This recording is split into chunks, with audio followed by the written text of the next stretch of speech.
Assalamualaikum warahmatullahi wabarakatuh. Kali ini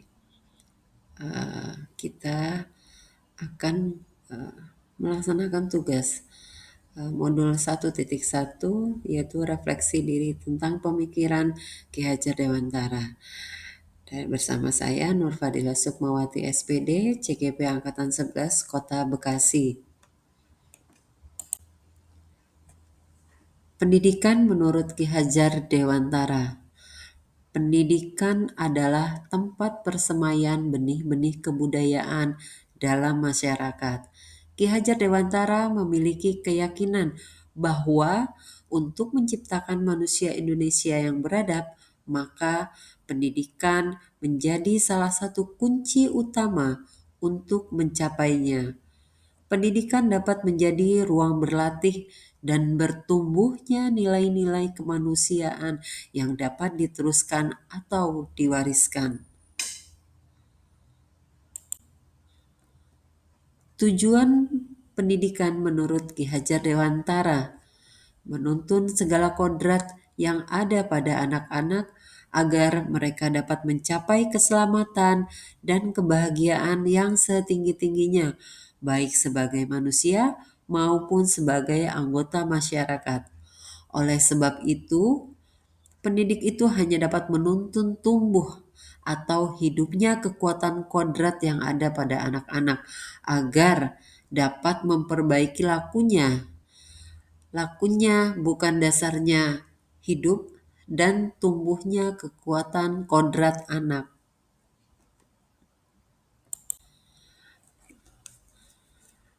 Ki Hajar Dewantara dalam menuntun laku dan pertumbuhan kodrat anak mengibaratkan peran pendidik sebagai seorang petani atau tukang kebun.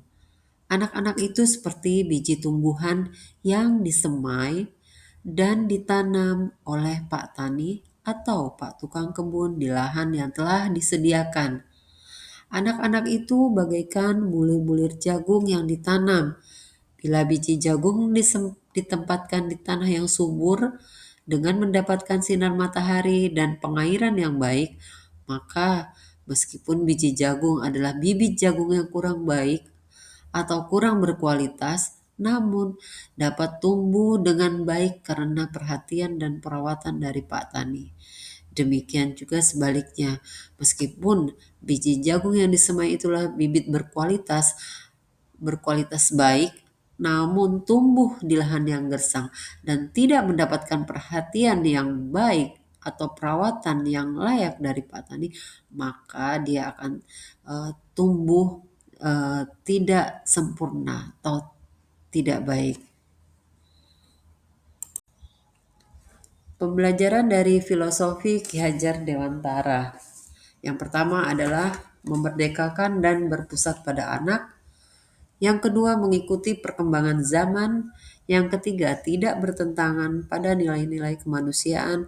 Dan yang keempat adalah pembangunan budi pekerti dan berfokus pada proses bukan hasil.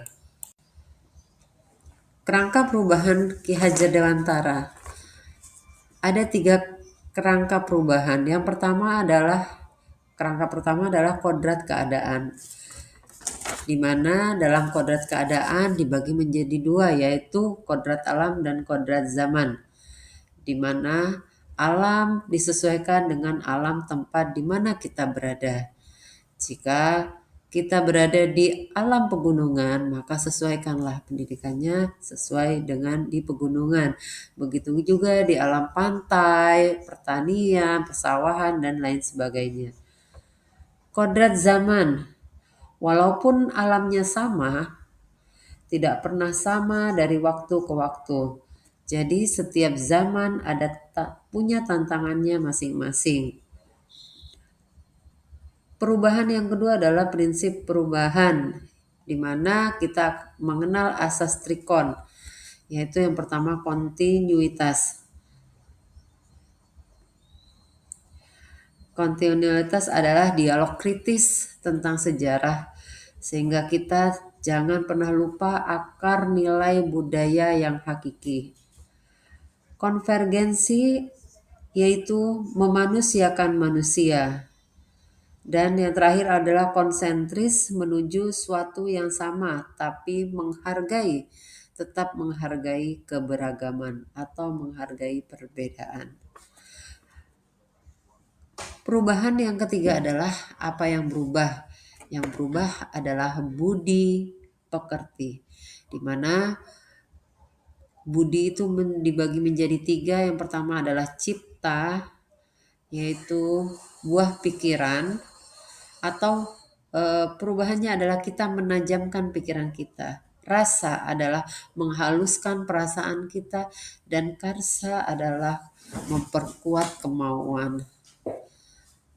Dan pekerti adalah tenaga atau raga yang harus tetap dilatih sehingga menjadi kuat.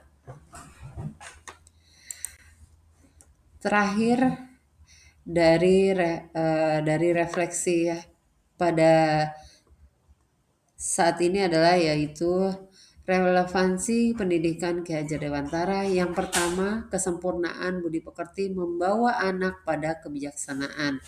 Yang kedua adalah pendidikan dan pendidik haruslah memandang anak dengan rasa hormat, harus berorientasi pada anak sesuai dengan tujuan kita pendidik, yaitu murid-murid dan murid. Kita harus selalu mengingat asas taman siswa, yaitu bebas dari segala ikatan, dengan suci hati mendekati sang anak, tidak untuk meminta suatu hak, namun untuk menghamba pada sang anak. Demikianlah refleksi pada modul 1.1. Terima kasih.